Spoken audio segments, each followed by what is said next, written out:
Did you know there once was a chocolate bar that blended coconut, cherry, and caramel, all in one exotic bite?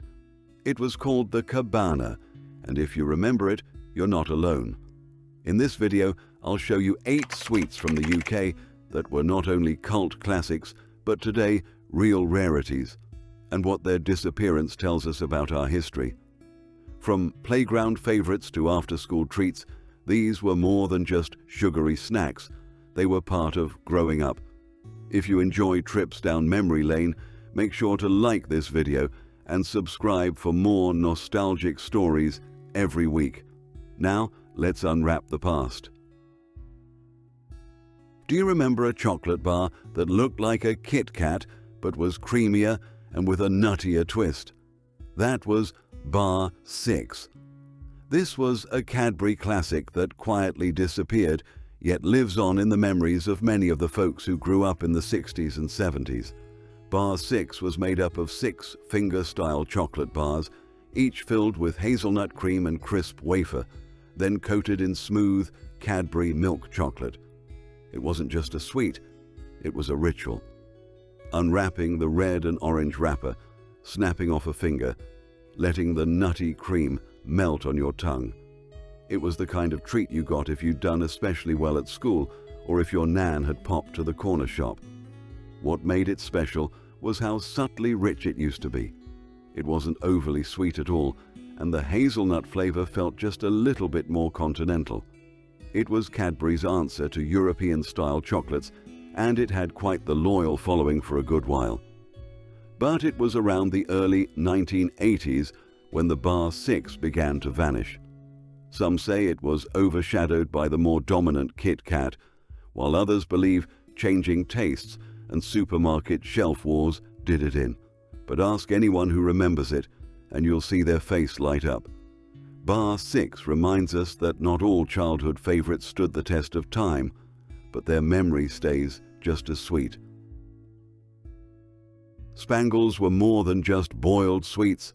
They were a symbol of post-war Britain. First introduced in the early 1950s by Mars and still around until the 1980s, these individually wrapped square lozenges were a pocket money staple for millions of kids in the UK. They came in classic fruit flavors like orange, lime, and blackcurrant, along with a few more eccentric choices like Old English, which tasted like cough syrup and grandma's handbag. And let's not forget the fizzes-style sparkle some versions had, a treat and a tingle all in one.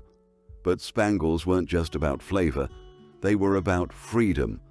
You'd walk into the sweet shop with a few coins and come out with a packet that could last you all afternoon. Sitting on a school bus, hiding one in your desk during maths, or trading flavors in the playground, Spangles were part of the everyday joy of growing up. In the 1970s, marketing slogans like "Spangles for that tangy taste" made them iconic, but by the 1980s, they began to fade. Perhaps they felt too simple in a world of new chocolate bars and fancy wrappers. Eventually, they were discontinued, quietly, without much fanfare, but not without being missed. Today, Spangles represent a time when life was simpler, sweeter, and just a little more square. Before there was the Mars bar, there was the Aztec. Well, not quite before, but it certainly gave it a run for its money. Launched by Cadbury in 1967, the Aztec was their bold attempt to take on Mars head-on, and for a time, it nearly succeeded. The Aztec bar was layered with nougat and caramel, coated in Cadbury's signature milk chocolate. Sound familiar? Yes, it was kind of like a Mars bar, but many remember it as creamier, softer, and somehow more indulgent. It had like a really luxurious feel to it, kind of like a bar of chocolate that you'd get from your mum on a Friday evening. There was something about that purple and silver foil wrapper that made it feel just a bit more special. But the Aztec struggled in a market already dominated by Mars. Despite loyal fans and high hopes, it never quite reached the sales Cadbury expected. By the late 1970s, it was phased out quietly, leaving behind a trail of disappointed sweet tooths. Still, for many, Aztec was the thinking person's Mars, smoother, classier, and wrapped in mystery. Its disappearance speaks to a time when bold ideas didn't always win the shelf war, but they certainly won our hearts. If you remember slipping a minty green and white sweet into your mouth after gym class or during the walk home from school, chances are you're thinking of Pacers. Pacers were originally launched in the 1970s as Opal Mints. They were chewy, refreshing, and unforgettable. When they were rebranded, though, they took on their signature green and white striped design, resembling sportswear of the era, which was sort of like a nod to the energetic, healthy image the brand tried to push. Their minty flavor was mild but satisfying, and the chew was just firm enough to last a while, making them a favorite for both kids and grown-ups. Pacers weren't just sweets, they were cool. The TV adverts featured fit, athletic types jogging around, with the message that these mints were the perfect, fresh treat.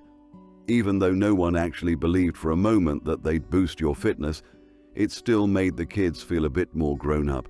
It was like something you might choose instead of bubble gum or sherbet. But by the mid-1980s, they began to fade, when newer and flashier sweets took center stage and Pacers were quietly shelved. Their gentle flavor, which once felt modern, became old-fashioned. Still, for those who grew up with them, Pacers evoke a certain clarity, a clean, sharp taste that stood out among all the sugar bombs of the era. They were the mint that didn't shout but whispered, "You've got style." Now here's one that was truly different. If you ever bit into a bar and were hit with a tropical trio of coconut, caramel, and cherry, you were probably enjoying a Cabana Bar. And you probably also remember the tropical-themed TV ad using a version of Day-O, the banana boat song.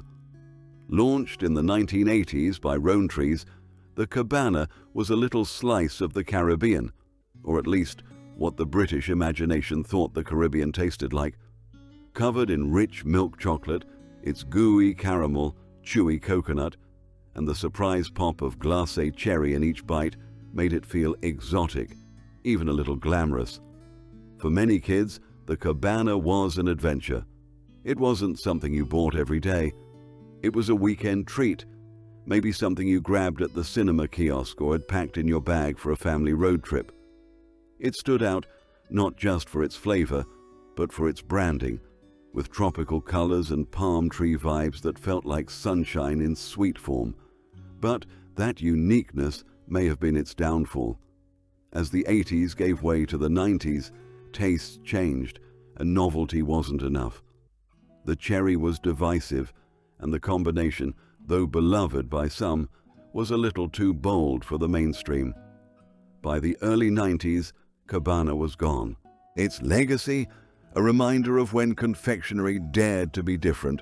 And if you ever had one, chances are you still remember that first, unexpected burst of cherry beneath the coconut.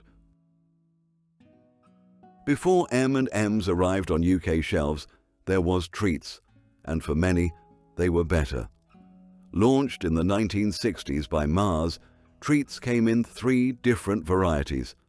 There were peanut treats, toffee treats, and chocolate treats. The most beloved were the peanut treats, though, like whole peanuts wrapped in milk chocolate and coated in a thin, crisp sugar shell. They didn't just melt in your mouth, they promised to never melt in your hand. That tagline stuck with a generation. Treats were the go-to snack for cinemas, bus rides, and long school trips. You'd buy a packet from the newsagent and pass them around the group, hoping no one took too many. The sound of the bag rustling was a signal something good was coming. In the 1980s, however, M&M's began to take over. Same idea, but with bolder branding and American marketing muscle behind it. Slowly but surely, Treats were phased out, their subtle yellow packaging replaced by the colorful, cartoonish look of their successors. Yet, for many in the UK, Treats weren't just chocolate, they were tradition. They belonged to British playgrounds, British cinemas, and British homes. And when they vanished, something uniquely local went with them.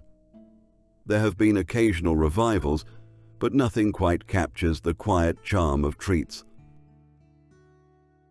Now here's a bar with a name you probably sang in your head the moment you read it. It's amazing what raisins can do. The Amazin Raisin bar, launched by Cadbury in the 1970s, was a chewy, fruity twist on the traditional chocolate bar, and a bold one at that. It combined chocolate, raisins, caramel, and fruit-flavored centers, often infused with orange or rum essence. The result? A tangy, chewy, sweet and sour bar that stood out among the usual nut and nougat lineup of the time. The marketing was just as quirky, catchy jingles and colorful packaging that practically danced off the shop shelf. It was playful, a bit odd, and very 70s. Parents liked it because it had fruit. Kids liked it because it was sticky and fun to eat. It felt like a slightly healthier treat, though anyone who ate one remembers just how sweet and gooey it actually was. Despite its uniqueness and loyal fan base, Amazin Raisin eventually faded into obscurity. It was a victim of changing tastes, perhaps too unconventional, too chewy, or too messy for the new generation of snackers. But for those who remember it, the Amazin Raisin is a symbol of a time when confectionery wasn't afraid to be a little weird and a lot of fun. Yes, Polo once had a gummy version. If that surprises you, you're not alone.